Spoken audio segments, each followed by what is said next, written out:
വായിക്കാം. യെഹെസ്കേൽ പ്രവാചകന്റെ പുസ്തകം 37-ാമത്തെ അധ്യായം 1-2 വാക്യങ്ങൾ നമ്മൾ കുറുവാക്യം വായിച്ചെടുക്കുകയാണ്. ആ 2 വാക്യങ്ങൾ നമുക്ക് ആർക്കെങ്കിലും ഒരാൾക്ക് വായിക്കാം.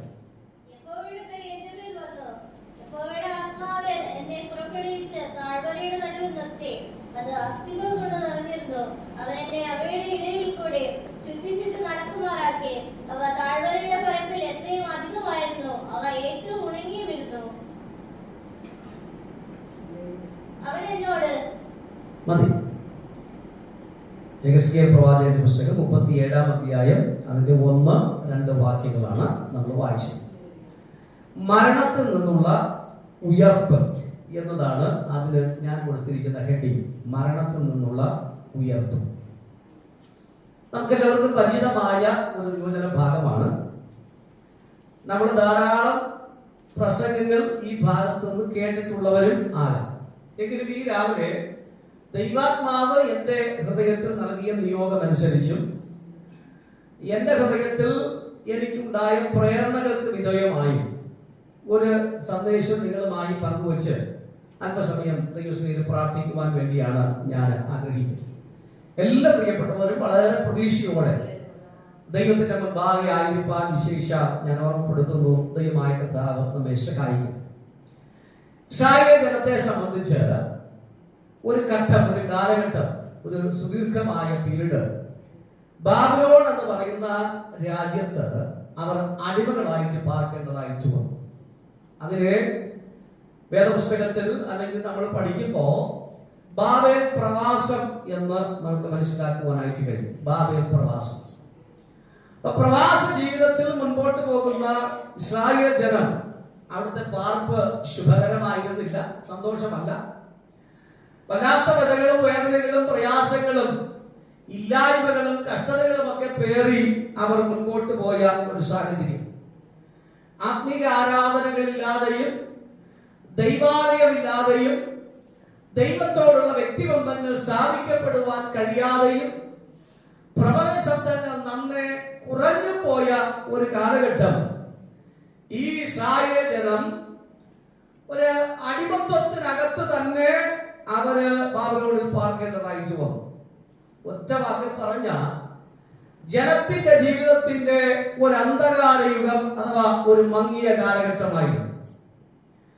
ഈ രാവിലെ ദൈവസന്നിധിയിലിരിക്കുന്ന നമ്മെ സംബന്ധിച്ചും നമ്മുടെ ജീവിതത്തില് എല്ലാ കാലവും നല്ല കാലമല്ല എന്ന് നമുക്കറിയാം. പക്ഷേ കരികാലം എന്ന് പറയുന്ന ഒരു കാലം വിശ്വാസികളെ സംബന്ധിച്ച് ഇല്ല എന്നും കൂടെ മനസ്സിലാക്കിയിരിക്കണം. ഏതൊരു കാലത്തിലും ജീവിക്കാൻ എനിക്ക് നിങ്ങൾക്ക് ദൈവം അവസരം നൽകിയിട്ടുണ്ട്. അവസരോചിതമായി മുൻപോട്ട് പോകാനുള്ള എല്ലാ ക്രമീകരണങ്ങളും ദൈവം ഒരുക്കി തന്നിട്ടുണ്ട്.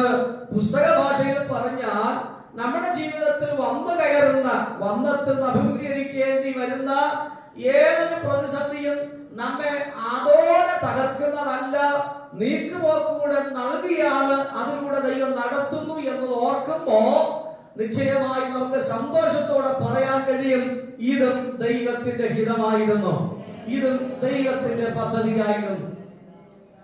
എന്നാൽ നാം പാർക്കുന്ന ഈ സമൂഹത്ത് ജനത്തിന് വ്യത്യസ്തങ്ങളായ വിലയിരുത്തലുകളുണ്ട്, വ്യത്യസ്തങ്ങളായ ജീവിത രീതികളോ പഠിപ്പീരുകളോ ഒക്കെ ഉണ്ട്.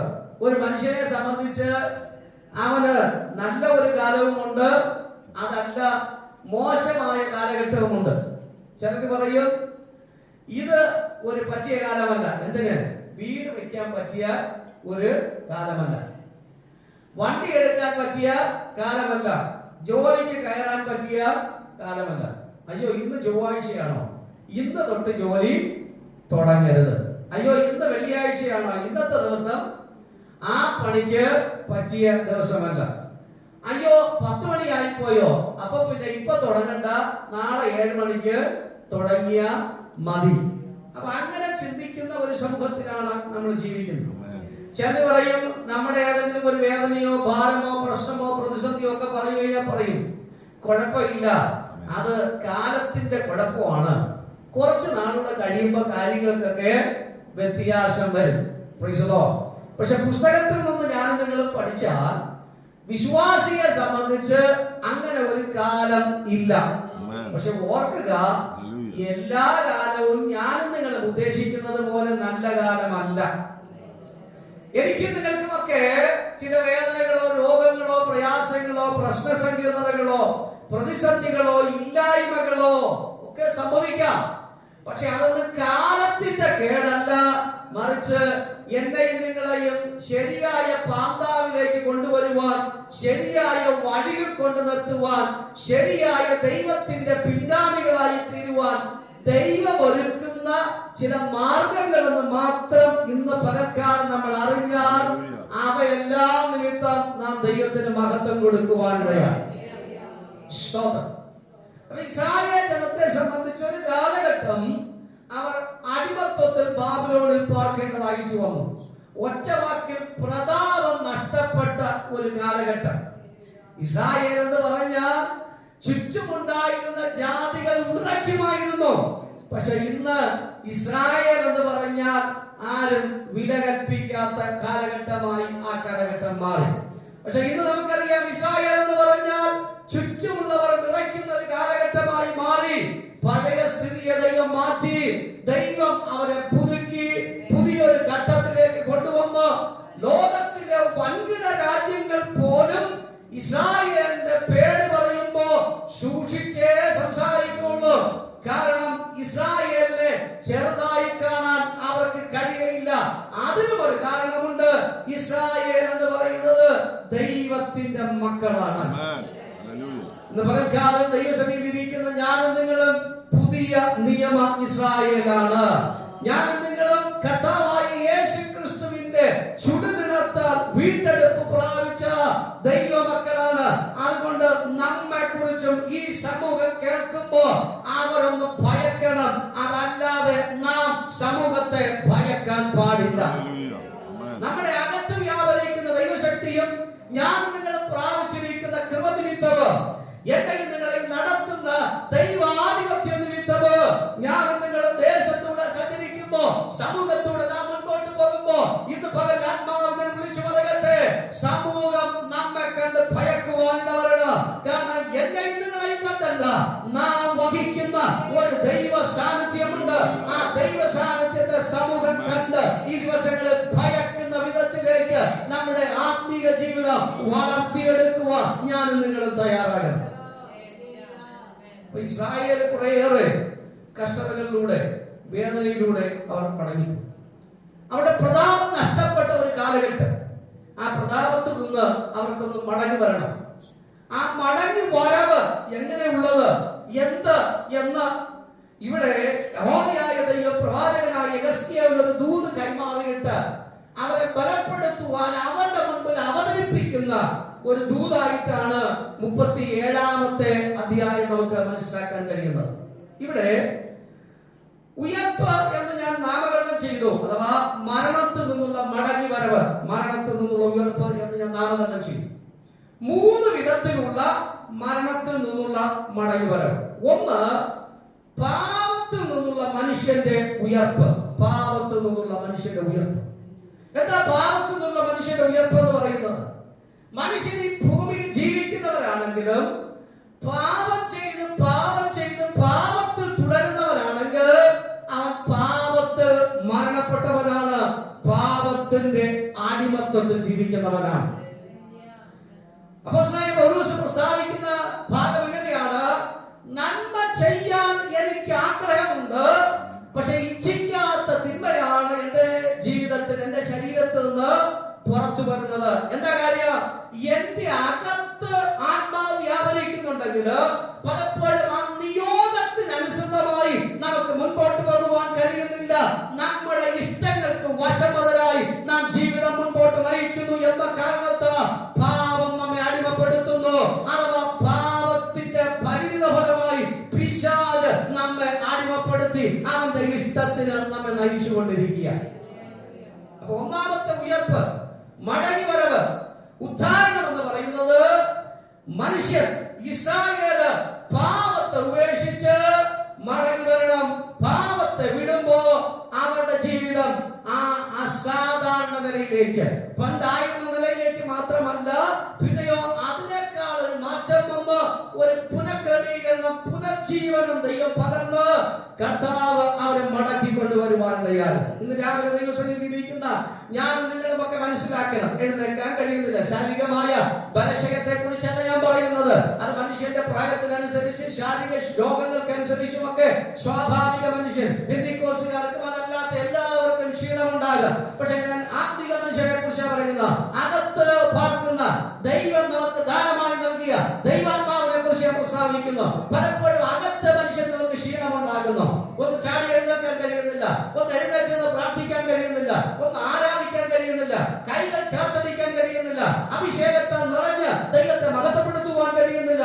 ആത്മശക്തിയിൽ ആരാധിച്ചിട്ട് എത്രയോ നാളുകളായി കാണാം, എത്രയോ വർഷങ്ങളായി കാണാം. ഒരുപക്ഷെ പുതിയ അന്യഭാഷ പ്രാപിപ്പാൻ കഴിയാതെ പഴയതിൽ തന്നെ തുടരുന്നു, എത്രയോ നാളുകളായി കാണാം. പക്ഷെ ഇന്ന് പകൽക്കാലം തിരിച്ചറിയണമേ, അകത്ത മനുഷ്യനെ മരിപ്പിക്കുകയല്ല വേണ്ടത്, അകത്ത മനുഷ്യനെ ഉത്തേജിപ്പിക്കുകയാണ് വേണ്ടത്, ഉത്തേജിപ്പിക്കുകയാണ് വേണ്ടത്. അകത്ത മനുഷ്യന് ജീവൻ കൊടുക്കുകയാണ് വേണ്ടത്. അകത്ത മനുഷ്യന് ഒരു ഉയർപ്പുണ്ടാകണം. എങ്കിൽ മാത്രമേ പുറത്തെ മനുഷ്യന് ഈ പുറം ലോകത്ത് സന്തോഷത്തോടെ ജീവിക്കുവാൻ കഴിയുള്ളൂ. ഒന്ന് പിന്നെ നമ്മൾ ചിന്തിച്ചു നോക്കിയേ, രക്ഷിക്കപ്പെട്ട സമയങ്ങളിലൊക്കെ നമ്മുടെ ഉപവാസം, നമ്മുടെ പ്രാർത്ഥന, നമ്മുടെ ആത്മീക ദാഹം, ആവേശം, പള്ളിയിൽ പോകാം, പ്രാർത്ഥനയ്ക്ക് പോകാം, ദൈവത്തോടൊന്ന് കൂടെ ഇരിപ്പാൻ, ചേർന്നിരിപ്പാൻ, ദൈവമുഖം അന്വേഷിപ്പാൻ, വചനം വായിപ്പാൻ, ധ്യാനിപ്പാൻ, മുട്ടിന്മേൽ ഇരിപ്പാൻ, കൂട്ടായ്മയ്ക്ക് പങ്കെടുക്കാൻ, ഭവനങ്ങളിലെ കൂട്ടായ്മകൾക്ക് പങ്കെടുക്കാൻ, സഭയിലെ പ്രാർത്ഥനകൾക്ക് സംബന്ധിപ്പാൻ, സെക്ഷന്റെ കൂട്ടായ്മകൾ നടക്കുമ്പോൾ, WMCയോ CAയുടെ മീറ്റിംഗോ സൺഡേ സ്കൂളിന്റെ ഒരു കൂട്ടായ്മയോ പൊതു മീറ്റിംഗോ ഒക്കെ നടക്കുമ്പോൾ നമുക്ക് എന്തൊരു ആവേശമായിരുന്നു. എത്ര ദൂരെയായാലും നമുക്ക് പോകാൻ വെമ്പൽ കാണിച്ചിരുന്നു. കഴിഞ്ഞ കുറെ നാൾക്ക് മുമ്പ് വരെയൊക്കെ നമ്മുടെ സിസ്റ്റം സെക്ഷൻ ബേസ് ചെയ്ത് നോക്കുമ്പോ വലിയ വിശാലമായ ഏറികളായിരുന്നു. ഈ ആർട്ടിക്കൽ സെക്ഷനും അതുപോലെ കഴക്കൂട്ടം സെക്ഷനും ഇന്ന് നമ്മൾ കാണുന്ന ഈ സെക്ഷനുകൾ പണ്ട് ട്രിവാൻഡ്രം സെക്ഷന്റെ ഭാഗമായി കിടന്നതാണ്. ട്രിവാൻഡ്രം എന്ന് പറയുന്ന ഒരു സെക്ഷന്റെ കീഴിൽ കിടന്നതാണ്, അങ്ങ് ചെറിയൻകീഴ് വരെ. അപ്പൊ ഒന്ന് ചിന്തിച്ചു നോക്കിയേ, ഒരുപക്ഷെ തിരുമല അല്ലെങ്കിൽ ആ ഏറിയകളിൽ നിന്നൊക്കെ ആൾക്കാർക്ക് ചെറിയൻകീഴ് വരെ അത്രയും ദൂരമൊക്കെ യാത്ര ചെയ്ത് ഒരു ആരാധനയ്ക്ക്, ഒരു മീറ്റിങ്ങിനൊക്കെ പോകേണ്ട സമയങ്ങളുണ്ടായിരുന്നു. പക്ഷെ മുടക്കില്ലായിരുന്നു, അവര് പോകാൻ താല്പര്യപൂർവ്വം അതിന് ശ്രമിക്കുമായിരുന്നു. പക്ഷെ ഇപ്പൊ നമ്മുടെ സെക്ഷന്റെ സംവിധാനങ്ങള് വളരെ ചുരുക്കമായി, അഥവാ സെക്ഷൻ വിഭജിക്കപ്പെട്ടു. ഇതിപ്പോ 15ഓളം സെക്ഷനുകളായി തിരുവനന്തപുരം ഏറിയ മാറുവാനിടയായി. അപ്പൊ നമ്മുടെ ഈ കഴക്കൂട്ടം സെക്ഷൻ എന്ന് പറയുന്നത് വളരെ ചെറിയൊരു സെക്ഷനാണ്. നമുക്ക് ആകെപ്പാടച്ച് ദൈർഘ്യമുള്ള ചർച്ച എന്ന് പറയുന്ന ഒരേ ഒരു ചർച്ച് പുതുക്കുറിശി ചർച്ച്. ബാക്കിയുള്ള സകല സഭകളും മാക്സിമം 10 കിലോമീറ്റർ, അതിനപ്പുറം ദൂരം സഭകൾക്കില്ല. പുതുക്കുറിശി സഭ മാത്രമേ ഉള്ളൂ ഒരല്പാകലത്തിലുള്ളത്. പക്ഷെ എങ്കിലും ഒന്ന് ചിന്തിച്ചു നോക്കിയേ, ഒരു ആത്മീക ആരാധന വെച്ച, ഒരു സെക്ഷന്റെ കൂട്ടായ്മ വെച്ച, ഒരുമിച്ചുള്ള ഒരു WMC മീറ്റിംഗ് വെച്ചാൽ നമുക്ക് എത്ര പേർക്ക് താല്പര്യപൂർവ്വം ആവേശത്തോടെ സന്തോഷത്തോടെ പോകാൻ കഴിയും. 2-3 മാസം കൂടുമ്പോഴാണ് ഒരു മീറ്റിംഗ് നടക്കുന്നത്. അപ്പൊ നമ്മൾ പറയുന്നതോ, വീട്ടിൽ ഒരുപാട് ആവശ്യങ്ങളുണ്ട്, ജോലി തിരക്കുണ്ട്, പല കാര്യങ്ങൾ ചെയ്യാനായിട്ടുണ്ട്. പക്ഷെ പണ്ട് നമ്മുടെ ആ രക്ഷാനിർണയം പ്രാപിച്ചു വന്ന, വിശ്വാസത്തിലേക്ക് കയറി വന്ന ആ സമയം പരിശോധിച്ചു നോക്കിയേ, ഒരു മീറ്റിംഗ് എന്ന് കേൾക്കേണ്ട ഞാനുമുണ്ട്, എന്നെ കൂടെ ഒന്ന് കൊണ്ടുപോണേ, എനിക്കും കൂടെ ഒന്ന് ടിക്കറ്റ് എടുക്കണേ, ഒന്ന് വഴി പറഞ്ഞു തരണേ എന്ന് വിളിച്ചു ചോദിച്ച് പറഞ്ഞു മനസ്സിലാക്കി ഗ്രഹിച്ചു പോകുന്ന ഒരു കാലഘട്ടം ഉണ്ടായിരുന്നു. ആത്മീയ തണുപ്പ് നമ്മുടെ ഹൃദയങ്ങളിൽ വ്യാപരിച്ചിട്ടുണ്ടെന്ന് ഞാൻ നിങ്ങളെ മറന്നു പോകരുത്. ആത്മീയ മുരടിപ്പ്, മരവിപ്പ് നമ്മുടെ ജീവിതത്തിൽ വന്നു പോയിട്ടുണ്ട്. എങ്ങനെ സംഭവിച്ചെന്നോ, എവിടെ നിന്ന് ആരിലൂടെ വന്നു എന്ന് അറിയത്തില്ല. അത് 1-2 പേര് ചുരുങ്ങുന്നതല്ല, ഏറെക്കുറെ നമ്മിൽ എല്ലാവരുടെയും ജീവിതത്തിനകത്ത് അങ്ങനെയുള്ള മരവിപ്പ്, മുരടിപ്പ് വന്നു പോയിട്ടുണ്ട്. അതിന്റെ പരിണിതഫലമായി പലപ്പോഴും അകത്തെ ആത്മമണ്ഡലം നമുക്ക് ശക്തിപ്പെടുത്തുവാനോ, പിശാചിനോട് അടരാടാനോ, രോഗശക്തികളെ മുൻപിൽ കൊണ്ടുവരുമ്പോ, പൈശാചിക മണ്ഡലം എനിക്ക് നിങ്ങൾക്ക് വിരോധമായി എഴുന്നേൽക്കുമ്പോ അതിനെ ജയിപ്പാനോ എനിക്ക് നിങ്ങൾക്ക് കഴിയാത്ത വിധത്ത് നമ്മൾ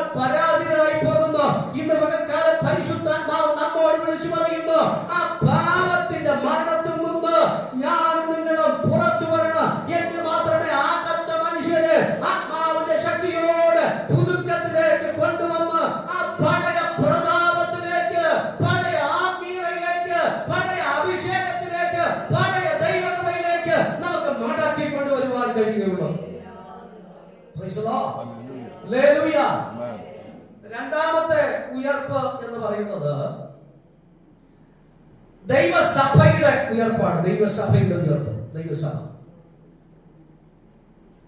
ഒറ്റ വാക്കിൽ പറഞ്ഞ ദൈവസഭയ്ക്ക് ലഭ്യമാകേണ്ട സ്വാതന്ത്ര്യം. സഭ ഇന്ന് അഭിമുഖീകരിക്കുന്ന പീഡകൾ നമുക്ക് ധാരാളം കാണാൻ കഴിയും. ഞാനിവിടെ പ്രസംഗിക്കുമ്പോഴും ഈ കഴിഞ്ഞ ദിവസങ്ങളില് 2 കന്യാസ്ത്രീകൾ അവര് പോലീസിനാൽ പിടിക്കപ്പെട്ട് ഇന്ന് ജയിലറയ്ക്കുള്ളിൽ അഭയം പ്രാപിച്ചിരിക്കുക. കേരള സംസ്ഥാനത്തിന്റെ വിവിധ ഭാഗങ്ങളിൽ ക്രൈസ്തവർ ഒന്നിച്ചു കൂടുകയും അതിനെതിരായിട്ട് പ്രതിരോധം തീർക്കുകയും ഒക്കെ ചെയ്തു. ഇന്ത്യ മഹാരാജ്യത്തിന്റെ ഭരണസിരാ കേന്ദ്രങ്ങളിലൊക്കെ അതിനെതിരായിട്ട് സംഭാഷിക്കുവാൻ, അല്ലെങ്കിൽ പ്രകോപനം നടത്തുവാൻ, അല്ലെങ്കിൽ അതിന് വേണ്ടി വെല്ലുവിളിയൊക്കെ ഉയർത്ത് ക്രൈസ്തവ സംഘടനകളോ അതല്ലെങ്കിൽ ഇതര പാർട്ടികളോ ഒക്കെ അവരെ പുറത്തു കൊണ്ടുവരുവാൻ വേണ്ടി ശ്രമങ്ങൾ നടത്തിക്കൊണ്ടിരിക്കുക. ഇത് 2 കന്യാസ്ത്രീകളുടെ ജീവിതത്തിൽ സംഭവിച്ചു എന്നതുകൊണ്ട് മാത്രമാണ് ഇത്രയും കോലാഹലങ്ങൾ അല്ലെങ്കിൽ ഇത്രയും പ്രക്ഷുബ്ധമായ സംഭവങ്ങൾ നമ്മുടെ രാജ്യത്ത് നിവർത്തിക്കപ്പെടുന്നത്. പക്ഷെ 2 പെന്തിക്കോസ്ത് പാസ്റ്റർമാരെയാണ് പിടിച്ച് അകത്തിട്ടിരുന്നെങ്കിൽ ചോദിക്കാനും പറയാനും പിന്നെ പോകാനും ആരും ഉണ്ടാകത്തില്ല. അവർക്ക് സമയമുണ്ടെങ്കിൽ സമയം കിട്ടുമ്പോൾ ഇറങ്ങി വരട്ടെ എന്ന് മാത്രം കരുതുമായിരുന്നു. എന്താ കാര്യം അറിയാമോ? നമുക്ക് പാർട്ടിയില്ല, ഗ്രൂപ്പില്ല. നമ്മളെ സപ്പോർട്ട് ചെയ്യാനോ നമുക്ക് സപ്പോർട്ട് കൊടുക്കാനോ ഇവിടെ മുൻപിൽ നിൽക്കാൻ, മുൻനിരയിൽ നിൽക്കാൻ ആരുമില്ല. പക്ഷെ ആളെണ്ണം കുറവായത് കൊണ്ടല്ല. പിന്നെ എന്താ കാര്യം അറിയാമോ? നമ്മുടെ ഹൃദയങ്ങൾ തമ്മിൽ ഒരിക്കലും ഒക്കില്ല. A to Z വരെയുള്ള വ്യത്യസ്ത സംഘടനകൾ നമുക്ക് ധാരാളമുണ്ട്. വിവിധങ്ങളായ ഇഷ്ടംപോലെ സംഘടനയുണ്ട്. സംഘടനയുടെ പേരെഴുതിയാൽ നമുക്ക് പേപ്പറിൽ നിറച്ച് മുമ്പോട്ട് പോകാമെന്നല്ലാതെ കൈ കഴയ്ക്കും അത്രയ്ക്ക് സംഘടനകൾ ഈ തിരുവനന്തപുരം പട്ടണത്തിലുണ്ട്. എന്തിനേറെ പറയുന്നു, തിരുവനന്തപുരം എന്ന പട്ടണത്തിലേക്ക് നമ്മൾ കിടക്കേണ്ട. കേവലം വെള്ളണ്ട എന്ന് പറയുന്ന ഒരു സ്ഥലത്തേക്ക് നിങ്ങൾ ചെന്ന് നിന്നിട്ട് ഞായറാഴ്ച ദിവസം ആരാധനയ്ക്ക് പോകുന്ന വിശ്വാസികളെ വിളിച്ചിട്ട് നിങ്ങൾ പള്ളിയിലാ പോകുന്നതെന്ന് ചോദിച്ചാൽ 200 പേജ് ബുക്ക് എഴുതിയാലും തീരത്തില്ല. അത്രയ്ക്ക് പള്ളികളുടെ എണ്ണം ആ പറയുന്ന ഒരു സ്ഥലത്ത് പെന്തിക്കോസ്ത് സഭകളുടെ എണ്ണം നമുക്ക് കാണാൻ കഴിയും. ഞാൻ നിങ്ങൾ പാർക്കുന്ന ഈ ദേശത്ത് ഒരു പക്ഷേ അല്പം കുറവുണ്ടായിരിക്കാം. അധികം വിദൂരമല്ല തിരുമല എന്ന് പറയുന്ന സ്ഥലം നിങ്ങൾക്കറിയാം. തിരുമല നിന്നും തൃക്കണ്ണാപുരത്തേക്ക് പോകുന്ന റോഡുണ്ട്. കേവലം 2 കിലോമീറ്റർ മാത്രമേ ആ റോഡിന് ദീർഘമുള്ളൂ. തിരുമല നിന്നും തൃക്കണ്ണാപുരത്തേക്ക് പോകാൻ നിങ്ങൾ ആ റോഡ് സഞ്ചരിച്ചാൽ അതിന്റെ ഇടതും വലതും പള്ളികൾ പള്ളികൾ പള്ളികൾ തന്നെയാണുള്ളത്. ഇടതും വലതും ഇഷ്ടംപോലെ ആലയങ്ങളുണ്ട്. നമുക്ക് എണ്ണമെടുത്താൽ ഇവിടെ ഞാൻ നിങ്ങൾ കാണുന്ന കാത്തലിക് സഭ പോയിട്ട്, കത്തോലിക്ക ചർച്ച് പോയിട്ട് ഈ കേരളക്കരയിൽ ഏറ്റവും കൂടുതൽ അംഗത്വമുള്ള അംഗസംഖ്യയുള്ള സഭ എന്ന് പറയുന്നത് പെന്തിക്കോസ്ത് സഭയായിരിക്കും. ഏറ്റവും കൂടുതൽ അംഗസംഖ്യയുള്ള കത്തോലിക്ക സഭയെ ഒഴിച്ചു നിർത്തിയാൽ ഏറ്റവും കൂടുതൽ അംഗസംഖ്യയുള്ള ഇവിടുത്തെ CSI സഭകൾക്ക് കാണില്ല. ഇവിടുത്തെ മറ്റ് യാതൊരു സഭകൾക്കും കാണില്ല. അംഗസംഖ്യയിൽ ഏറ്റവും കൂടുതൽ ഉണ്ടാകുന്നത് പെന്തിക്കോസ്ത് സഭയായിരിക്കാം. പക്ഷെ അങ്ങനെ അംഗസംഖ്യ നമുക്ക് ഒരുമിച്ചെടുക്കാനോ ഒരുമിച്ച് യോജിപ്പിക്കാനോ ഒരുമിച്ച് ചേർത്ത് നിർത്തുവാനോ കഴിയില്ല. അങ്ങനെ ഒരു മീറ്റിംഗ് വിളിച്ചാൽ തന്നെ നമ്മളിൽ ഒരാൾ പറയും എനിക്ക് സൂപ്രണ്ട് ആകണം, എനിക്ക് ലീഡർ ആകണം. കൂടെ അടുത്ത് യോജിക്കാൻ വന്നവൻ പറയും എന്നെ സൂപ്രണ്ട് ആക്കിയാലേ ഞാൻ കൂടെ നിൽക്കുകയുള്ളൂ, ഞാൻ ലീഡർ ആയാലേ നിങ്ങളോടൊപ്പം ഉണ്ടാകുകയുള്ളൂ. അപ്പോൾ തന്നെ യോജിപ്പിക്കുവാൻ വേണ്ടി വിളിച്ചു ചേർത്ത ആ മീറ്റിംഗ് അലോസമായി അത് അടിച്ചു പിരിഞ്ഞ് അത് 4 വഴിക്ക് പോകും. അപ്പൊ മനസ്സിലായി കാണുമായിരിക്കുമല്ലോ. പക്ഷെ ഓർക്കുക, പീഡനം വർദ്ധിച്ചുകൊണ്ടിരിക്കുന്നു. ഞാൻ പറഞ്ഞു മെയിൻ ലൈൻ സഭയുടെ 2 കന്യാസ്ത്രീകളെ അകത്തടച്ചത് കൊണ്ട് മാത്രമാണ് ഈ പീഡ പുറത്തു വരുവാനിടയായത്. പക്ഷെ പെന്തിക്കോസ്തിനകത്ത് കർത്താവിനെ സേവിക്കുന്ന എത്രയോ ദൈവദാസന്മാര് ഇന്ന് ജയിലറിൽ കിടക്കുന്നെന്ന് അറിയാമോ? വടക്കേ ഇന്ത്യയിലെ പല ജയിലുകൾക്കകത്ത്, ഒറീസയിലെ ജയിലുകൾക്കകത്ത്, വടക്കേ ഇന്ത്യയിലെ പല ജയിലുകൾക്കകത്ത് ദൈവത്തെ സേവിക്കുന്നു എന്ന ഒറ്റ കാരണത്ത്, വചനം പ്രസംഗിക്കുന്നു എന്ന ഒറ്റ കാരണത്ത് അനേക പെന്തിക്കോസ്ത് ദൈവത്തിന്റെ ദാസന്മാര് ജയിലുകൾക്കകത്ത് കിടക്കുന്നുണ്ട്. അവരെ പുറത്തു കൊണ്ടുവരുവാൻ വേണ്ടി പലരും കഠിനമായി പരിശ്രമിക്കുന്നുണ്ട്. പക്ഷെ ആൾബലമില്ലാത്തത് കൊണ്ട്, പാർട്ടിയുടെ ഒത്താശയില്ലാത്തത് കൊണ്ട്, പാർട്ടിയുടെ സഹായമില്ലാത്തത് കൊണ്ട് അത് സാധ്യമാകുന്നില്ല. ഇന്ന് പകൽക്കാലം പ്രിയ ദൈവമക്കളെ, ആലയങ്ങൾക്കകത്ത് ഒരു ഉയർപ്പുണ്ടാകേണ്ടത് ആവശ്യമാണ്. പറയുകയാണ്, ദൈവത്തെ സേവിക്കുന്ന ദൈവസഭ ദേശത്ത് പാർക്കുമ്പോ ABCD എന്ന് പറഞ്ഞ് നമ്മെ വിഘടിപ്പിക്കുന്ന വിഘടനാത്മാവിനെ മാറ്റിവെച്ചിട്ട് ഞാൻ നിങ്ങൾ ഒന്നാണ്, ഒരു ദൈവത്തെയാണ് സേവിക്കുന്നത്, ഒരുവനാണ് കാൽവരി ക്രൂശ്, എനിക്ക് നിങ്ങൾക്ക് വേണ്ടി ചോര പൊഴിഞ്ഞതെന്ന് തിരിച്ചറിഞ്ഞ് ആ ക്രിസ്തുവിനെ സേവിപ്പാൻ ആ യേശുവിന്റെ കൂടാരത്തിന്റെ കീഴിലാണ് നിൽക്കുന്നത്. ഒന്നെന്ന് പറയുവാൻ കഴിയുന്ന ഒരു ദിവസത്തേക്ക് നമ്മുടെ സമൂഹം അടുത്തു വരണ, അതായിരിക്കട്ടെ നമ്മുടെ ആത്മീയ ഉയർപ്പെന്ന് പറയുന്നത്.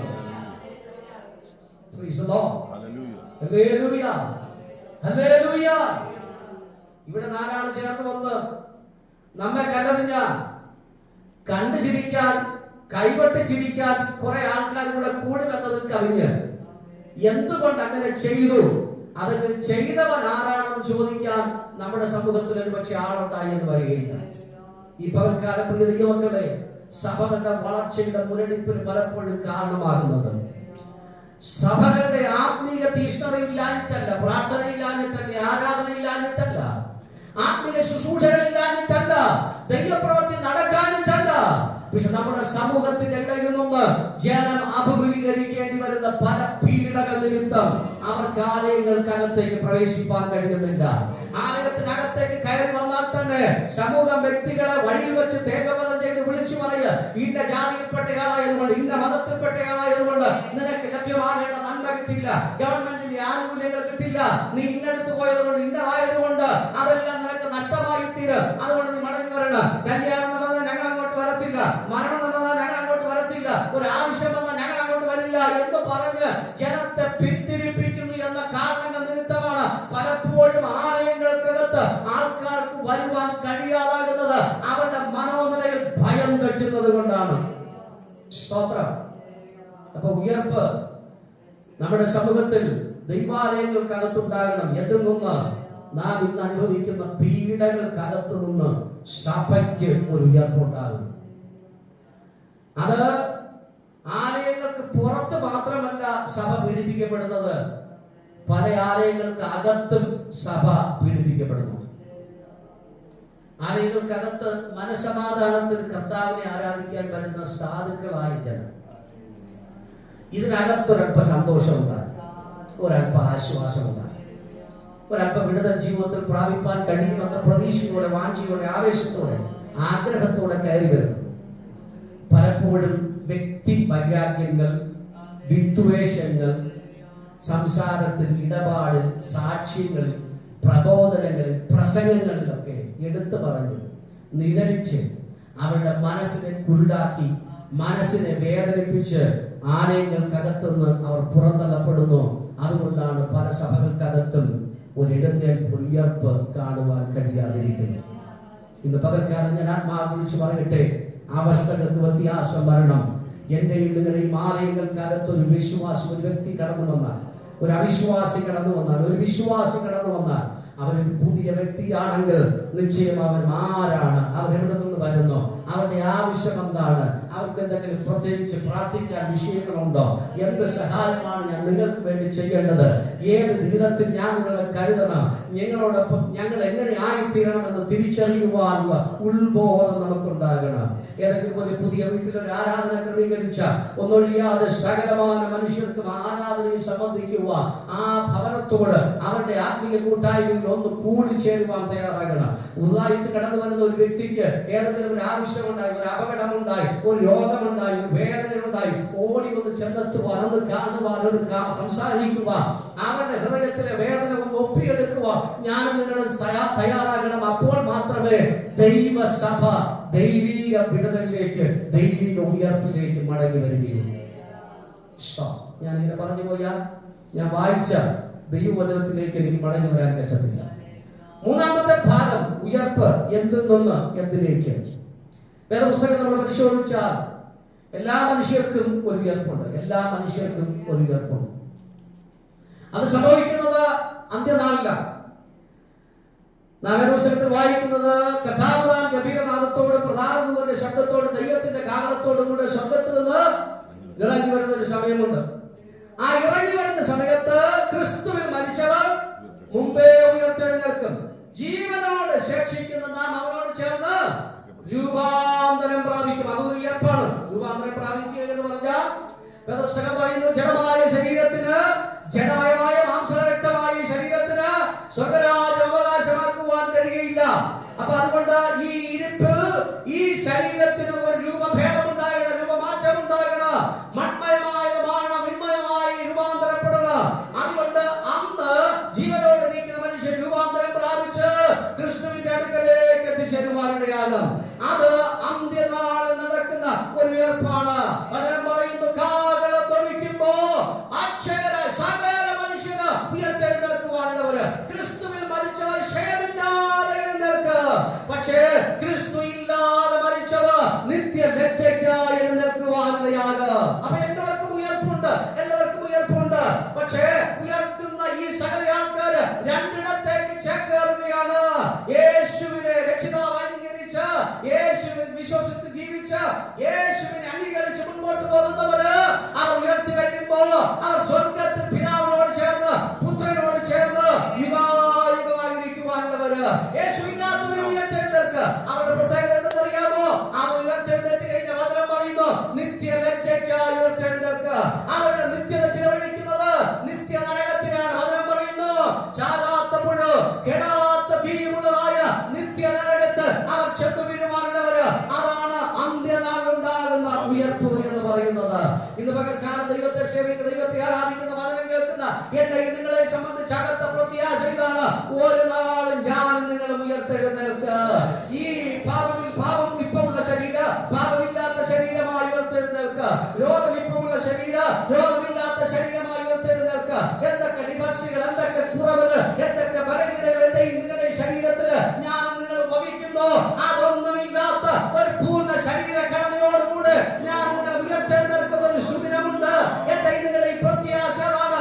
ഇന്നല്ലെങ്കിൽ നാളെ അത് സംഭവിക്കും. ഒന്നിനും നാം ജീവനോടിരിക്കുമ്പോൾ യേശു വരും, അതല്ലെങ്കിൽ നമ്മുടെ മരണം കഴിഞ്ഞാൽ എന്നേക്കും ഞാൻ നിങ്ങൾ മരണപ്പെടുകയല്ല, മറ്റൊരു രാജ്യത്തേക്ക് നിങ്ങൾക്ക് ഒരു ഉയർപ്പുണ്ട്. സൂര്യൻ ഇന്ന് രാത്രി അസ്തമിച്ചാൽ നാളെ പ്രഭാത ഒരു ഉദയ സൂര്യൻ ഉള്ളത് പോലെ തന്നെ എനിക്ക് നിങ്ങൾക്ക് ഒരു ഉദയമുണ്ട് എന്ന് ഞാൻ നിങ്ങൾ മറന്നു പോകരുത്. Praise the Lord. Hallelujah. Hallelujah. അപ്പോ മരണത്തിൽ നിന്നുള്ള ഉയർപ്പ് അത് മൂന്ന് വിധത്തിൽ ഞാൻ നിങ്ങളോട് പ്രസ്താവിപ്പാനിടയാണ്. ഇനി ഇവിടെ എന്താണ് ഇസ്രായേൽ ജനത്തെ സംബന്ധിച്ചുള്ള ഉയർപ്പ്? ഇസ്രായേലിനെ സംബന്ധിച്ചുള്ള മടങ്ങി വരവ്. അവർക്ക് നഷ്ടപ്പെട്ട പ്രതാപത്തിലേക്ക് ദൈവം അവരെ ഏത് വിധത്തിലാണ് മടക്കിക്കൊണ്ടുവരുന്നത്? അതാണ് നമ്മൾ വായിച്ച ഭാഗം 37-ാം അധ്യായത്തിന്റെ 1-2 വാക്യങ്ങൾ. ഒന്നാമത്തെ വാക്യത്തിന്റെ ആദ്യത്തെ സെന്റൻസ് വായിച്ചു.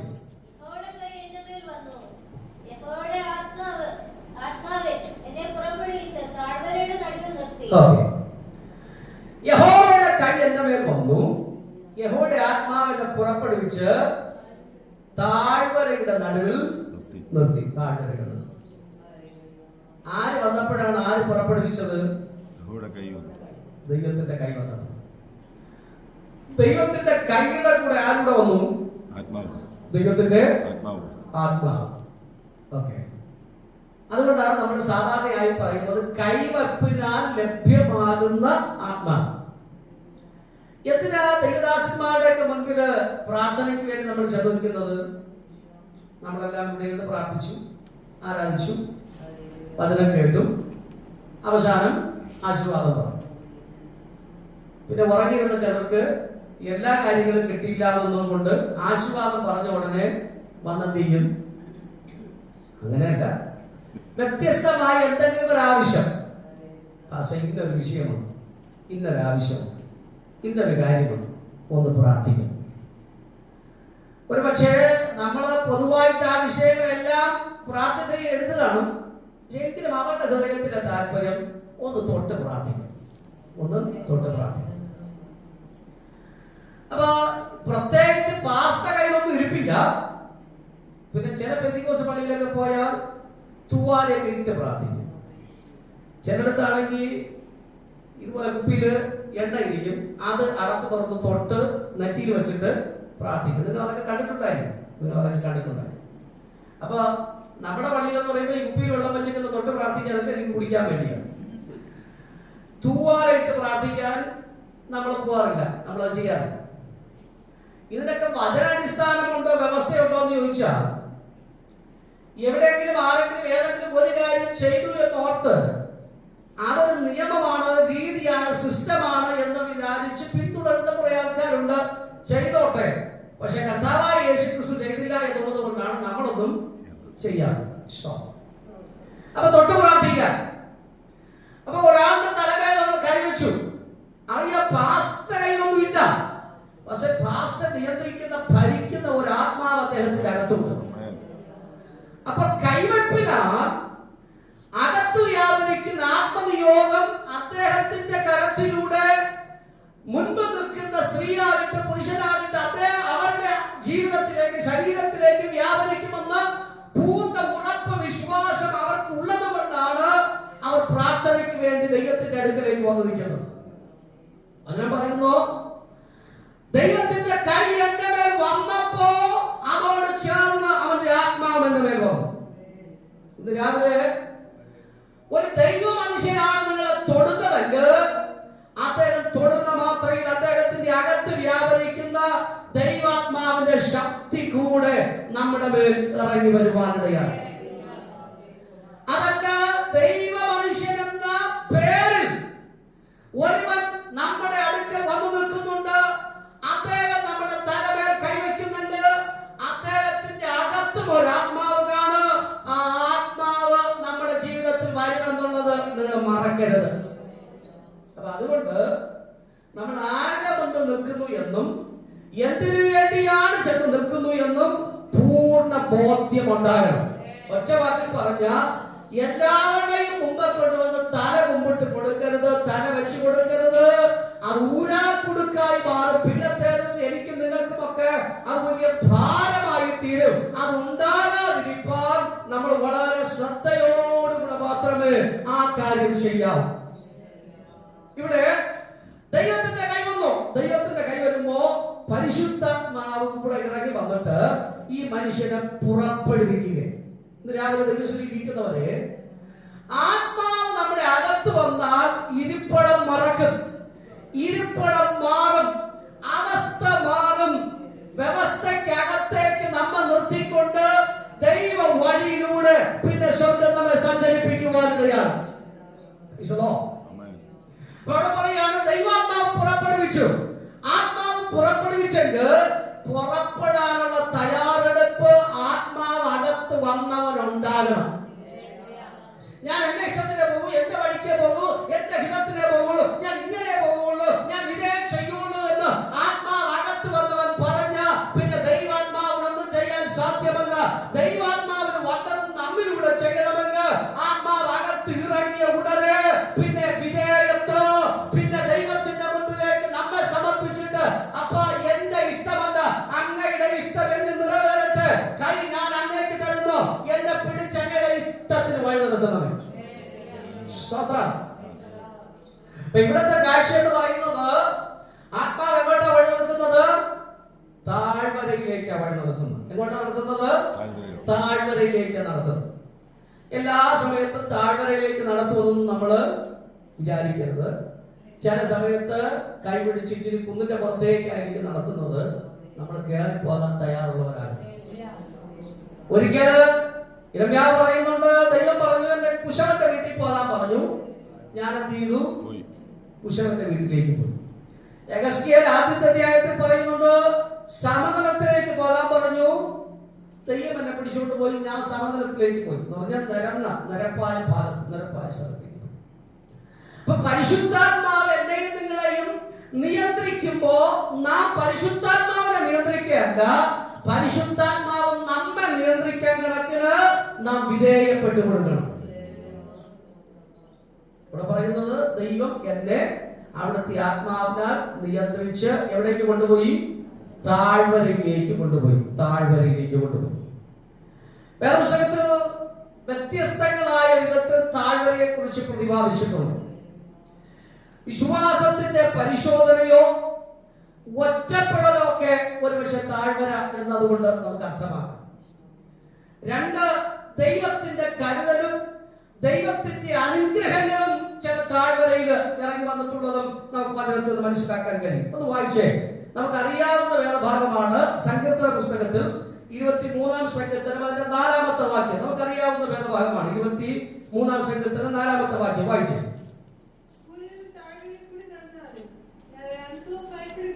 ഓക്കെ, കൂരിരുളിന്റെ താഴ്വരയിലാണ് ഇപ്പൊ നിൽക്കുന്നത്. ഏത് താഴ്വര? കൂരിരുളിന്റെ താഴ്വര. പക്ഷെ അവിടെ പറയാണ്, അങ്ങനെ ഒരു താഴ്വരയിലാണ് ഞാൻ നിൽക്കുന്നതെങ്കിലും ഞാൻ എന്ത് ചെയ്യില്ല, ഞാൻ പേടിക്കില്ല. എന്താ പേടിക്കാത്തൊരു കാരണം? എന്റെ കൂടെ ഒരാള് കൂടെ നിൽപ്പുണ്ട്. ഞാൻ ഒറ്റയ്ക്കല്ല താഴ്വരയിൽ പോയി നിന്നത്. എന്നെ ആ താഴ്വരയിലൂടെ നടത്തിയ ഒരാൾ എന്റെ കൂടെയുണ്ട്. അപ്പൊ സത്യത്തിലെക്കാരൻ പറയാൻ കഴിയും, ഞാൻ ഇപ്പൊ നിൽക്കുന്നത് കൂരിരുളിന്റെ താഴ്വരയാണ്. പക്ഷെ ഒരനർത്ഥവും ഞാൻ ഭയപ്പെടുകയില്ല. കാരണം എന്റെ കൂടെ ഒരുവനുണ്ട്. ആ ദൈവം എന്റെ കൂടെ ഉള്ളിടത്തോളം കാലം ഞാൻ പേടിക്കേണ്ട, ഞാൻ ഭയപ്പെടേണ്ട കാര്യമില്ല. അവന്റെ കരത്ത് നോക്കുമ്പോ ഒരു വടി ഇരിപ്പുണ്ട്, ഒരു കോലിരിപ്പുണ്ട്. ആ വടിയും കോലും കൊണ്ട് ഈ താഴ്വരയിൽ എന്നെ അവൻ ആശ്വസിപ്പിച്ച് വഴി നടത്തുവാനിടയാണ്. ചില താഴ്വരയിലൊക്കെ നമ്മൾ ചെന്ന് നിൽക്കുമ്പോ കുറ്റി കിട്ട ഒന്നും കാണാൻ കഴിയുന്നില്ല, ഒന്നുമില്ല. പക്ഷെ കേട്ട പ്രവചനോ, നീ അങ്ങോട്ട് പോയാൽ മതി, അവിടെ ഞാൻ വാരിക്കോരി അനുഗ്രഹിക്കും. തലയല്ല, വാലല്ല, തലയല്ല. ഭയങ്കര സംഭവങ്ങളൊക്കെയാണ് നമ്മൾ ഒരുപക്ഷെ കേട്ടത്. പക്ഷെ മുൻപോട്ട് ഇറങ്ങി ചെന്നപ്പോഴോ ഒന്നും കാണാൻ കഴിയുന്നില്ല. എല്ലാം അടങ്ങിയിരിക്കുന്നു, എല്ലാം അടയപ്പെട്ട അവസ്ഥ. ഇതിനകത്ത് എന്ത് പ്രതീക്ഷ, എന്ത് പ്രാപിപ്പാൻ കഴിയും? ആരോട് സംസാരിക്കും? ആരിലൂടെ ഇടപെടും? ആരെനിക്കൊരു ആശ്വാസമാകും? ചോദ്യത്തിന് ധാരാളം നമ്മുടെ മുൻപിൽ കയറി വന്നേക്കാം. പക്ഷെ അതിന്റെ നടുവില സങ്കീർത്തനക്കാരൻ പറയുന്നത്, ഞാൻ ഒറ്റയ്ക്കല്ല പോയത്, വടിയും കോലുമായി ഒരുത്തൻ എന്റെ കൂടെ നിൽപ്പുണ്ട്. അതുകൊണ്ട് അതിന്റെ നടുവിൽ ഞാൻ പേടിക്കേണ്ട കാര്യമില്ല. ഞാൻ ശങ്കയോടെ പുറകോട്ട് നിൽക്കേണ്ട കാര്യമില്ല. എനിക്ക് മുൻപോട്ട് പോകുവാനുള്ള വഴിത്താറ് ഒരുക്കാൻ കഴിയുന്ന ഒരുവൻ എന്റെ കൂടെയുണ്ട്. എന്റെ കണ്ണെ അടഞ്ഞിട്ടുള്ളൂ, എന്റെ കണ്ണിലാണ് ഇരുട്ട്. എനിക്കാണ് ഇരുട്ട് നിമിത്തം കാണാൻ കഴിയാത്തത്. പക്ഷെ വെളിച്ചമായ ഒരുവൻ എന്റെ മുൻപിലുണ്ട്. എല്ലാറ്റിയും അതുപോലെ കാണാൻ കഴിയുന്ന, അറിയാൻ കഴിയുന്ന ഒരുവൻ എന്റെ മുൻപിലുണ്ട്. അതുകൊണ്ട് അവന്റെ പിന്നാലെ ഞാൻ പിൻഗമിക്കുന്നത് കൊണ്ട് ഈ താഴ്വരയും ഞാൻ മറികടക്കുക, ഈ താഴ്വരയും ഞാൻ ചാടിക്കിടക്കുക. അതിനുള്ള ആദ്യം വിശ്വാസം എന്റെ അകത്തുണ്ട് എന്ന് സങ്കീർത്തനക്കാരൻ വളരെ നിശ്ചയദാർഢ്യത്തോടെ പ്രസ്താവിക്കുന്നു. സംഖ്യാപുസ്തകത്തിലേക്ക് വരാമോ? സംഖ്യാപുസ്തകം 32-ാമത്തെ അധ്യായം അതിന്റെ 9-ാമത്തെ വാക്യം.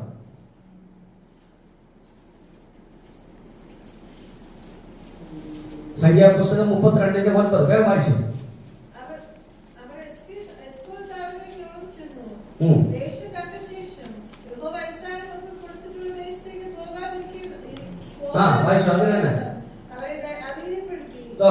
അവിടെ വായിക്കുന്നത്, ഇസ്രായേൽ ജനത്തെ 12 പേരെ എണ്ണി പറഞ്ഞയച്ച് ദേശവും ഒറ്റ നോക്കി വരാൻ പറഞ്ഞു. അവർ എസ്കോൾ താഴ്വരയിലെത്തി. അവിടെ മുന്തിരിയുടെ നാടെന്നാണ് അറിയപ്പെടുന്നത്. എസ്കോൾ താഴ്വര എന്ന് പറഞ്ഞാൽ എന്താണ്? മുന്തിരിയുടെ നാട്. അപ്പൊ ആ താഴ്വരയിൽ ഇഷ്ടം പോലെ മുന്തിരിയുണ്ട്. അവിടെ നിന്നാണ് ഒരു കൊല മുന്തിരി കൊണ്ടുവന്നത്. അത് എത്ര പേര് ചുമന്നാ കൊണ്ടുവന്നത്?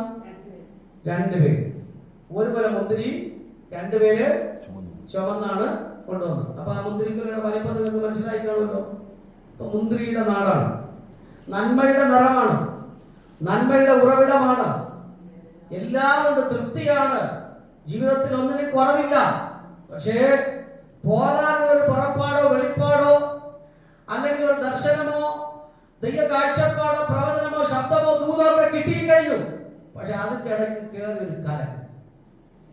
നമുക്കവിടെ പോകാൻ പറ്റില്ല, നമുക്കത് പ്രാപിപ്പാനും കഴിയില്ല. മനസ്സിലായി? എസ്കോൾ താഴ്വരയുടെ പ്രത്യേകത, മുൻപിൽ എന്താ ഉണ്ട്? നന്മയുണ്ട്. പക്ഷേ നമ്മൾ അങ്ങോട്ട് വിടില്ല. നമുക്കൊരു ചൊല്ലുണ്ട്, ഈ ആടിന്റെ കാ പഴക്കുമ്പോ കാക്കയ്ക്ക് വായ്പുള്ളൂ. ഫ്രിഡ്ജിനകത്ത് ഇഷ്ടം പോലെ അടുക്കി വെച്ചിട്ടുണ്ട്. എന്തുവാ? ബീഫ്, മട്ടൻ, ചിക്കൻ, അതെല്ലാം ഇരിപ്പുണ്ട്. പക്ഷെ ഡോക്ടർ നമ്മളോട് പറഞ്ഞു, മത്സ്യ മാംസാഹാരാദികളൊന്നും കഴിക്കരുത്. വീട്ടിൽ കഞ്ഞിയും പയറും കൊണ്ട് ചമ്മന്തി അരച്ച് നമ്മൾ അത്യാവശ്യം ജീവിച്ചു പോകും. ഇല്ലാഞ്ഞിട്ടാണോ? ഉണ്ട്. ഫ്രിഡ്ജ് തുറന്ന് ഇടയ്ക്കിടയ്ക്ക് നമ്മൾ നോക്കുമെന്നേ ഉള്ളൂ, പക്ഷെ നമുക്ക് തൊടാൻ പാടില്ല, നമുക്ക് എടുക്കാൻ പാടില്ല. പലതും മുൻപിൽ ഒരുക്കപ്പെട്ട്, പലതും നമ്മുടെ മുൻപിൽ ഉണ്ട്. കണ്ണ് തുറക്കാൻ പറ്റുന്നില്ല, കൈവയ്ക്കാൻ പറ്റുന്നില്ല, അവകാശമാക്കാൻ കഴിയുന്നില്ല. പിശാചോ മാനുഷിക ശബ്ദങ്ങളോ നമ്മുടെ മുൻപിൽ നിന്ന് വിരോധിയായിട്ടോ അതല്ലാതെയായിട്ടോ പറയുന്നു, നിനക്കുള്ളതല്ല, നിനക്കെടുക്കാൻ പറ്റില്ല, നിനക്ക് പോകാൻ പറ്റില്ല, നിനക്ക് കരകയറാൻ പറ്റത്തില്ല, നിനക്കൊക്കില്ല, അതുകൊണ്ട് നീ വൈകുന്നതെല്ലാം പിൻവാങ്ങണം. ചില താഴ്വര മുഖാമുഖം പറഞ്ഞ് കണ്ടിട്ടുണ്ട്, പക്ഷെ അനുഭവിപ്പാൻ കഴിയാതെ പരാജയപ്പെട്ടു പോകുന്നത്. നാളെ ജീവിതത്തിൽ നന്മ കയറി വരേണ്ടതാണ്, പക്ഷെ ഇന്ന് മുടക്കിക്കളയുന്ന അനുഭവം. നാളെ ഒരു സന്തോഷം അകത്ത് കയറി വരേണ്ടതാണ്, പക്ഷെ ഇന്ന് അതിനെ തകർത്ത് കളയുന്ന അനുഭവങ്ങൾ. ഇന്ന് പകൽക്കാലം ആത്മാവിനെ വിളിച്ചു പറയട്ടെ, ചില താഴ്വരകൾ നമ്മെ നോക്കി പുച്ഛിക്കുന്നുണ്ട്. ഇത് നിനക്ക് വേണ്ടി ഒരുക്കപ്പെട്ടതാണ്, പക്ഷെ നിനക്ക് കയറി വരാൻ കഴിയുന്നില്ല. എന്താ കാര്യം? അകത്ത് തന്നെ അവിശ്വാസം, അകത്ത് തന്നെ പഠനപ്പിഴക്കങ്ങൾ, അകത്ത് തന്നെ പ്രാർത്ഥനക്കുറവ്, അകത്ത് തന്നെ വിശ്വാസമില്ലായ്മ, അകത്ത് തന്നെ കൂടി എന്ന് പറയുന്നു നമുക്ക് പോകാൻ പറ്റില്ല, നമുക്കത് അവകാശമാക്കാൻ കഴിയില്ല. പക്ഷെ ഇന്ന് പകൽക്കാല കൃപ പ്രാപിച്ച രണ്ടുപേർ അതിനകത്തുണ്ട്. യോശുവയും കാലേബും എന്ന് പറഞ്ഞു, ദൈവം പറഞ്ഞ വാഗ്ദത്തമാണ്, നാം അവിടെ ഇറങ്ങിപ്പോകണം. അതിനാൽ നിങ്ങൾ പ്രാപിക്കുക തന്നെ ചെയ്യും. വിശ്വാസമാകത്ത് കത്തിച്ചൊലിച്ച രണ്ടുപേരും പ്രാപിച്ചു. ആ വിശ്വാസം പറഞ്ഞവർ ആ ദേശത്ത് മുടിഞ്ഞു പോകുവാനേ. ഇത് പകൽക്കാലം ആത്മാവ് ഞാൻ വിളിച്ചു പറയും. വെള്ളെഴുത്ത് എല്ലാവർക്കും ഉണ്ടാകണമെന്ന് നിർബന്ധമില്ല, പക്ഷെ ചിലരുടെ ജീവിതത്തിൽ ആത്മീക വെള്ളെഴുത്തുകളുണ്ട്. കാണേണ്ടത് കാണാൻ കഴിയാതെ പോകുന്നു, ശരിക്കും ഗ്രഹിപ്പാൻ, മനസ്സിലാക്കാൻ, ശ്രദ്ധിക്കാൻ, ഉൾക്കൊള്ളാൻ, ഏറ്റെടുക്കാൻ അവർക്ക് കഴിയാതെ പോകുന്നു. എന്നാൽ ഇത് പകൽക്കാല കൃപ പ്രാപിച്ച ദൈവവൈതലിനോട് എനിക്ക് പറയുവാൻ കഴിയും, നിന്റെ മുൻപിൽ ഒരുക്കപ്പെട്ട നന്മയാണ് തട്ടിമാറ്റാൻ ശത്രുവിനോ പിശാചിനോ നിന്റെ അവിശ്വാസ നിമിത്തം നീയായിട്ട് വച്ചു കൊടുക്കരുത്. മറിച്ച് വിശ്വാസത്തോടെ ഇറങ്ങി ചെന്നിട്ട് പറ, മുന്തിരിയുടെ നാട് അതെനിക്ക് വേണ്ടി ദൈവം ഒരുക്കപ്പെട്ടതാണ്, അതെനിക്ക് വേണ്ടി തലമുറ തലമുറയായി എന്റെ ദൈവം ഒരുക്കിയതാണ്. അത് ഞങ്ങൾ കാവയ്ക്ക്, ഞങ്ങൾ അവകാശമാക്ക്, ഞങ്ങൾ പ്രാപിക്കുമെന്ന് നാം വിളിച്ചു പറയാൻ തയ്യാറുള്ളവരായിത്തീരും. ഒന്ന് ശമൂവേലിന്റെ പുസ്തകത്തിലേക്ക് നമുക്ക് വരാം. ഒന്ന് ശമൂവേലിന്റെ പുസ്തകം 17-ാമത്തെ അധ്യായം അതിന്റെ 2-ാമത്തെ വാക്യം. ഒന്ന് ശമൂവേലിന്റെ പുസ്തകം 17-ാം അധ്യായം അതിന്റെ 2-ാമത്തെ വാക്യം വായിച്ചേ.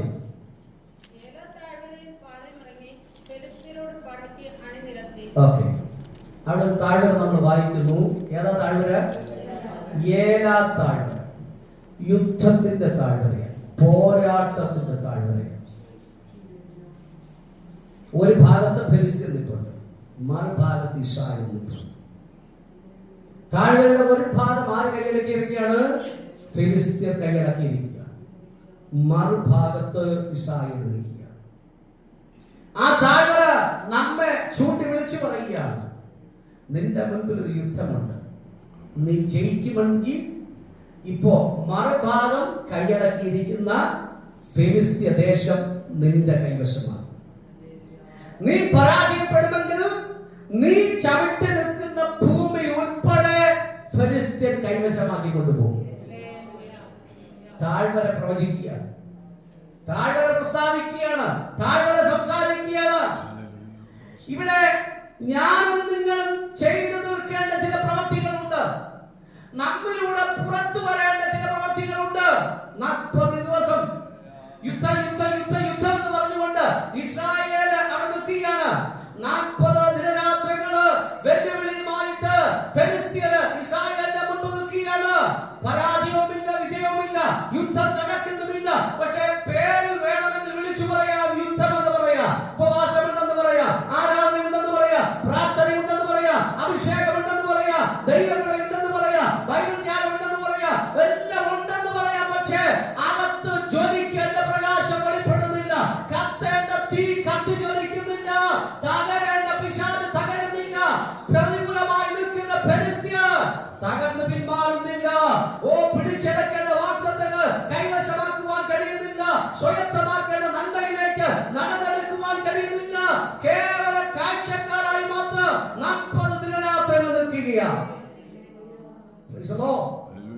നിന്നാ മതിയോ? കേട്ടാ മതിയോ? കണ്ടാ മതിയോ? ചവിട്ടണ്ടേ, പ്രാപിക്കണ്ടേ, സ്വയത്തമാക്കണ്ടേ, പേരെഴുതണ്ടേ, കുടുംബത്തോട് ചേർക്കണ്ടേ, നമ്മുടേതാക്കി മാറ്റണ്ടേ. കേവലം പാസ്റ്റർമാരെ കുറ്റം പറഞ്ഞിട്ട് കാര്യമുണ്ടോ? പ്രവാചകന്മാരെ കുറ്റം പറഞ്ഞിട്ട് കാര്യമുണ്ടോ? അഭിഷിക്തന്മാരെ കുറ്റം പറഞ്ഞിട്ട് കാര്യമുണ്ടോ? ഞാൻ നിങ്ങൾ ചെയ്യേണ്ട കാര്യം നമ്മിലൂടെ ഇതുവരെയും വെളിപ്പെട്ടില്ല, പ്രവർത്തിച്ചില്ല. ആ സമയത്താണ് ഒരു കൊച്ചു ചെറുപ്പക്കാരൻ ബാലൻ കയറി വരുന്നു. അവൻ ദൂരെ നിന്ന് കേട്ടത് ഇസ്രായേലിനെതിരെ സൈന്യങ്ങളുടെ ദൈവത്തെ നിന്ദിക്കുന്ന ഒരു ശബ്ദം. അവൻ കേട്ടത് ഫെലിസ്തീയ വ്യക്തികളെ അല്ല, അല്ലെങ്കിൽ വലിയ കൂട്ടം ആ ശത്രുവിനെ അല്ല അവൻ കാണുകയോ കേൾക്കുകയോ ചെയ്തത്. അവന്റെ ചെവിയിലെത്തിയത് അവൻ സേവിക്കുന്ന, അവനെ ഇതുവരെയും നിലനിർത്തിയ രണ്ട് അപകടങ്ങൾ അവന്റെ മുമ്പിൽ വന്ന് കണ്ണിന്റെ മുമ്പിൽ വന്നതാണ്. കടി സിംഹം അവനെ തകർത്ത് കളയുവാൻ വന്നതാണ്. രണ്ടിനെയും തകർക്കുവാൻ കഴിയുന്ന ദൈവശക്തി അവന്റെ മേൽ വ്യാപരിച്ചത് യഹോവയുടെ കരമെന്ന് അവൻ തിരിച്ചറിയുന്നു. അതുകൊണ്ട് ഇവിടെ അവനെ നിർത്തിയ ഒരു ദൈവ സാന്നിധ്യമുണ്ട്. ആ ദൈവത്തെ തള്ളിപ്പറയുന്ന, ആ ദൈവത്തെ നിന്ദിക്കുന്ന ഒരുവന്റെ ശബ്ദമാണ് ദാവീദിന്റെ ചെവികളിൽ മുഴങ്ങി കേട്ടത്. അതുകൊണ്ട് ദാവീദ് എന്താ ചെയ്തറിയാമോ? പല എതിർപ്പുകൾ ഉണ്ടായിരുന്നു. ജ്യേഷ്ഠൻ അവനെ എതിർത്തു. രാജാവ് നീ ബാലനാണ്, നിന്നെ കൊണ്ട് പറ്റില്ല. അവനാണെങ്കിൽ ചെറുപ്പം മുതലേ അഭ്യാസിയാണ്, നിന്നെ കൊണ്ടൊന്നും സാധ്യമല്ല. എതിർപ്പുകൾ പലതുണ്ടായിരുന്നു. വ്യക്തികൾ പലതുമൊക്കെ അവന് ചെകഞ്ഞു മാറ്റി പുറകോട്ട് പിന്നോട്ട് മാറ്റി നിർത്തുവാനൊക്കെ ശ്രമിച്ചു. പക്ഷെ ദാവീദ് പറഞ്ഞില്ല, എനിക്ക് പോകണം, എനിക്ക് പോകണം. ഇന്ന് പകൽക്കാലം പ്രിയ ദൈവമക്കളെ, മുൻപിൽ അവകാശം പതിയപ്പെടും. ദൈവം തന്നതുണ്ട്, മുൻപിലുണ്ട്. നാം കേട്ട പ്രവചന ശബ്ദവും ദൂതും ഒക്കെ നമ്മുടെ മുൻപിൽ നടത്തപ്പെട്ടിട്ടുണ്ട്. പക്ഷെ കാൽ വെക്കണമെങ്കിൽ മുമ്പോട്ടിറങ്ങണം. നിൽക്കുന്ന നിൽപ്പിൽ ഒന്ന് പ്രാപിക്കണമെന്ന് നിർബന്ധമില്ല. ഒരുപക്ഷെ ചിലത് പ്രാപിച്ചിട്ടുണ്ടാകാം. പക്ഷെ ഇന്ന് പകൽക്കാലം അന്ത്യകാലത്ത് ജീവിക്കുന്ന വിശ്വാസിയെ സംബന്ധിച്ച് പ്രാപിക്കണമെങ്കിൽ നാം മുൻപോട്ടിറങ്ങാൻ തയ്യാറാകണം. അവിടെ ആരും അതിന് തയ്യാറല്ല. പക്ഷെ ദാവീദ് പറഞ്ഞു, ഞാൻ അതിന് തയ്യാറാണ്. ഇസ്രായേൽ നിരക്കകത്തു നിന്ന് ഈ മനുഷ്യൻ ഓടിപ്പോവുകയാണ്. അവൻ മുന്നോട്ടോടുക. എന്താ കാര്യം അവൻ മുന്നോട്ടോടുന്നറിയാമോ? 40 ദിവസമായി ലഭ്യമാകേണ്ട നന്മ തടയപ്പെട്ടിരിക്കുകയാണ്. ഏത് താഴ്വരയാണ്? ഏതാ താഴ്വര ചവിട്ടി വെച്ചിരിക്കുകയാണ്. ഏതാ താഴ്വര മൂടി വെച്ചിരിക്കുകയാണ്. 40 ദിവസം കൊണ്ട് വെല്ലുവിളി മാത്രം കേട്ടുകൊണ്ടിരിക്കുകയാണ്. ആ താഴ്വരയുടെ വെല്ലുവിളിയുടെ നടുവില് അവന്റെ ചുറ്റുമുണ്ടായിരുന്ന ആൾക്കാർ ആക്രോശിച്ചുകൊണ്ട്, ഇവൻ ബാലൻ, ഇവൻ കുഞ്ഞ്, അവന്റെ മുന്നിൽ നിൽക്കുന്ന ശത്രു വിളിച്ചു പറഞ്ഞു, നിന്റെ മാംസത്തെ പക്ഷികൾക്ക് ഞാൻ ആഹാരമാക്കി കൊടുക്കാം എന്നൊക്കെ പറയുമ്പോ അവൻ അതിന്റെ നടുവ് ഇത് ഓടിപ്പോവുകയാണ്. നഷ്ടമായി പോയ എത്രയോ ദിവസങ്ങൾ നമ്മുടെ മുൻപിലുണ്ട്. പ്രാപിക്കേണ്ട വിടുതലുകൾ നഷ്ടമാക്കി കളഞ്ഞ നമ്മുടെ അവിശ്വാസത്തെ, നമുക്ക് ധാരണയില്ലാത്തത് കൊണ്ട്, നമുക്ക് കൃപയെ നഷ്ടപ്പെടുത്തി ജീവിച്ചത് കൊണ്ട്, പ്രാർത്ഥന കുറവ് കൊണ്ട്, അഭിഷേകം ഇല്ലാതെ വന്നതുകൊണ്ട്, ദൈവമായിട്ട് ബന്ധങ്ങൾ സ്ഥാപിക്കാൻ കഴിയാതെ പോയതുകൊണ്ട് നഷ്ടമായി പോയ എത്രയോ നന്മകളുണ്ട്.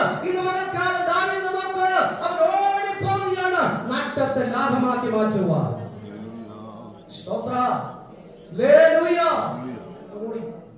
വേഗം ചെന്ന് ആ മകനായ ഗോലിയാത്തിനെ അവൻ എറിഞ്ഞു വീഴ്ത്തി. ഏതാ താഴ്വര എന്ന് പറയുന്നത്? യുദ്ധത്തിലുള്ള താഴ്വരയാണ്. അത് പരാജയ ഭീതി മുഴക്കി നിർത്തുന്ന ശത്രുവിന്റെ മേൽ ദൈവസഭ ജയമേറ്റെടുക്കേണ്ട താഴ്വരയാണ്. ആമേൻ. ഹല്ലേലൂയ. എല്ലാവർക്കും ജയിക്കാൻ കഴിയില്ല. എല്ലാവർക്കും കൃപ പ്രാപിക്കാൻ കഴിയില്ല. എല്ലാവർക്കും ആനന്ദിക്കാൻ, സന്തോഷിക്കാൻ കഴിയില്ല.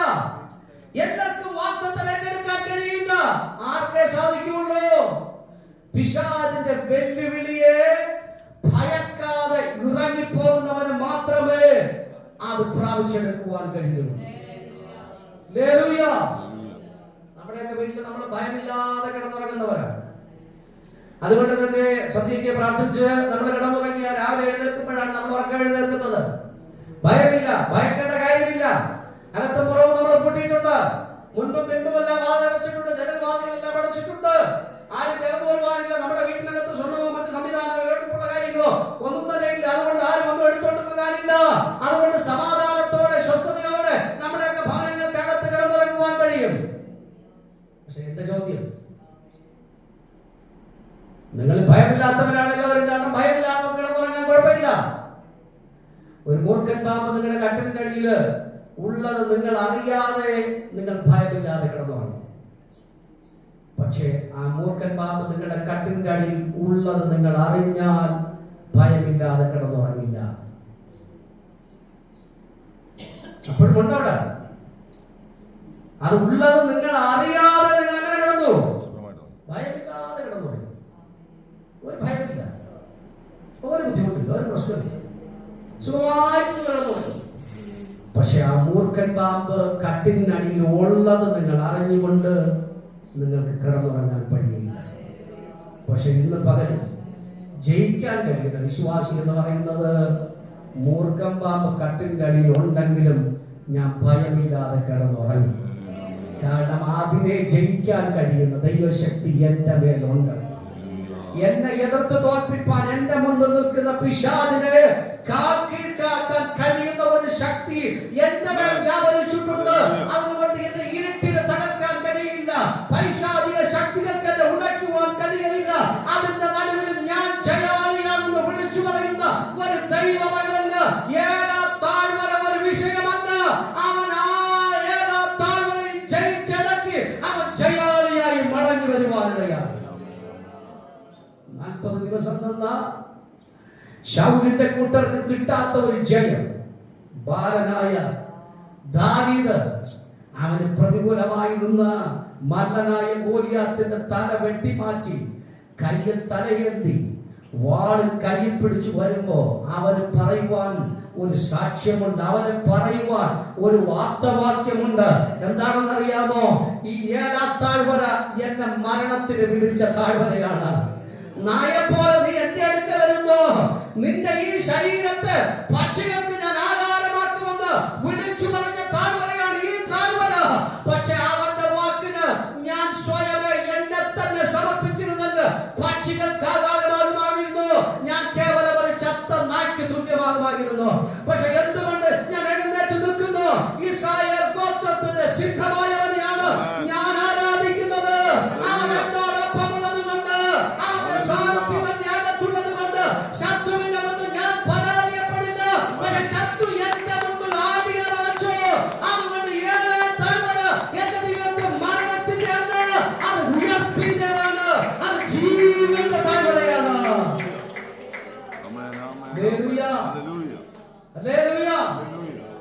എല്ലാവർക്കും വെക്കണമെന്ന് നിർബന്ധമില്ല, എല്ലാവർക്കും അങ്ങനെ ആയിരിക്കണമെന്ന് നിർബന്ധമില്ല.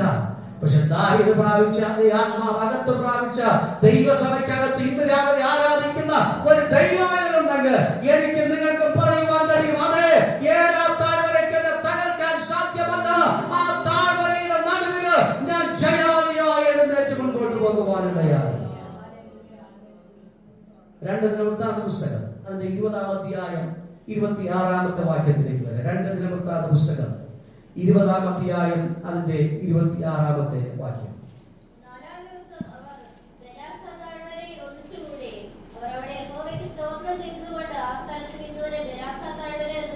ബരാഖ അഥവാ സ്തുതി, സ്തോത്രം ഉടലെടുത്ത താഴ്വര.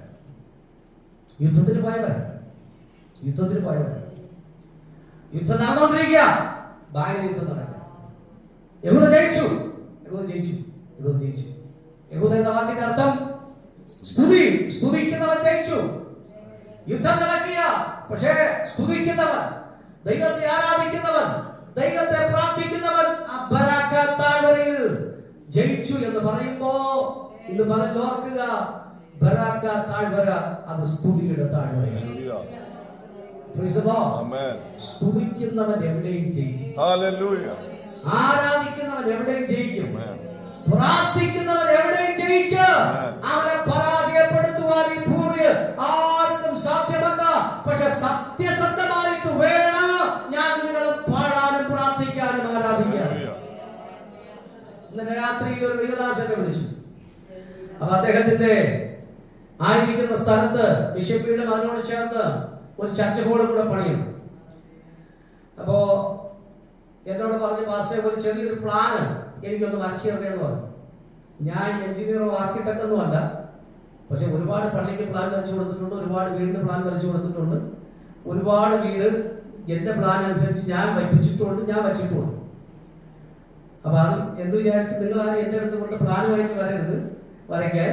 കാരണം ഞാൻ വരച്ച ആരും അംഗീകരിക്കില്ല. ഓക്കെ, ഞാൻ വരച്ച വീടാണ് എൻ്റെ വീട്. ഈ പള്ളിയിൽ ഞാൻ വരച്ച പള്ളിയാണ് സ്വന്തം, അല്ലാതെ വേറെ എഞ്ചിനീയറൊന്നും ഇതിൽ വരച്ചിട്ടില്ല. അപ്രൂവ് ചെയ്യണമെങ്കിൽ എഞ്ചിനീയർ ആവശ്യമാണ്. അപ്പൊ അതുകൊണ്ട് എഞ്ചിനീയർ വരച്ച് അപ്രൂവ് ചെയ്തേ പറ്റുള്ളൂ. അതുകൊണ്ടാണ് നമ്മൾ എഞ്ചിനീയറെ ഏൽപ്പിക്കുന്നത്. അപ്പൊ ഇന്നലെ രാത്രി അദ്ദേഹം എന്നെ വിളിച്ചു, അദ്ദേഹത്തോട് സംസാരിച്ചു. അദ്ദേഹം പറഞ്ഞു, വാസി ഇങ്ങനെയൊക്കെയാണ് കാര്യങ്ങൾ. അവിടുത്തെ വിശ്വാസികൾക്ക് ഒരു 650 സ്ക്വയർ ഫീറ്റ് മതി എന്നാണ് ഇഷ്ടം. പക്ഷെ എന്റെ കണക്കനുസരിച്ച് ഒരു 1000-1200 സ്ക്വയർ ഫീറ്റെങ്കിലും വേണം. കാരണം ഒരു പാസ്റ്റർക്ക് ഒരു 2 പിള്ളേരുണ്ട്, അത് ആണും പെണ്ണുമാണെങ്കിൽ എനിക്കിപ്പോ 2 ആൺപിള്ളേരേ ഉള്ളൂ, അതുകൊണ്ട് കുഴപ്പമില്ല പാസ്റ്റർ. പക്ഷേ അടുത്ത് വരുന്ന ഒരാളിന് ഒരു ആണും പെണ്ണും ഒക്കെ ആണെങ്കിൽ, പ്രായപൂർത്തിയായ പിള്ളേരൊക്കെ ആണെങ്കിൽ അവർക്ക് 2 മുറി വേണ്ടേ. ഇനി എങ്ങാനും ഒരു ഗസ്റ്റ് വല്ലതും താമസിക്കാനായിട്ട് വന്നാൽ അതിനൊരു സംവിധാനം വേണ്ടേ. അപ്പൊ അതുകൊണ്ട് ഇച്ചിരി കൂടെ വലുത് വേണമെന്നാണ് ഞാൻ ആഗ്രഹിക്കുന്നത്. അപ്പൊ ഞാൻ അതനുസരിച്ച് ഒരു 3 ബെഡ്റൂം, ഹാള്, 2 ബാത്റൂം, കിച്ചൺ, ആ സംവിധാനം വരച്ചു കൊടുത്തു. അപ്പോ ആ വരപ്പുകാരനെ കൊടുത്തപ്പോ, അത് ആർക്കിടെക്റ്റിനെ കൊടുത്തപ്പോൾ അദ്ദേഹം പറഞ്ഞു, കുഴപ്പമില്ല, നമുക്ക് ഇതനുസരിച്ച് വരയ്ക്കാമെന്ന് പറഞ്ഞു. അപ്പോൾ അദ്ദേഹം വരച്ച് പ്ലാൻ അപ്രൂവ് ആക്കി ഇന്നലെ എന്നെ വിളിച്ചു, പണി തുടങ്ങാൻ പോകുന്നു എന്ന് പറഞ്ഞു. അപ്പോൾ സംസാരിച്ചുകൊണ്ടിരിക്കുമ്പോൾ അദ്ദേഹം പറഞ്ഞു, ബസ്സേ വന്നിട്ട് ഇപ്പോൾ 2 വർഷം ആകുന്നുണ്ട്, PBS ഒക്കെ നടത്തി കുറെ നന്നായി, കുറെ